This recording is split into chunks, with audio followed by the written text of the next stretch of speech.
সিঁদুরটা পরো। সিঁদুর পরতে হয় কেন? আজকাল তো আর কেউ সিঁদুরই পরে না, না পরে, তবে সব অ্যাঙ্গেল করে সিঁদুর পরে। আমি কিন্তু আবার সবাই না, কিছু কিছু মানুষ অ্যাঙ্গেল করে সিঁদুর পরে। অ্যাঙ্গেল বোঝেন?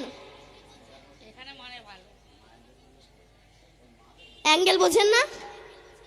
এখানের মায়েরা ভালো, ওই অ্যাঙ্গেল করে পড়ে না, খুবই ভালো। ওই কলকাতায় থাকে তো, ওখানকার দিকের কথা বলছি। অ্যাঙ্গেল মানে এই জায়গাটায় যে সিঁদুরটা পড়ে, এই জায়গাটায় সিঁদুর পড়ে, তারপরে আমার চুলটা চাপা দিয়ে দেয়। কেন বলেন তো? যাতে কেউ না বুঝতে পারে আমার খরিদ্দার জুটে গেছে।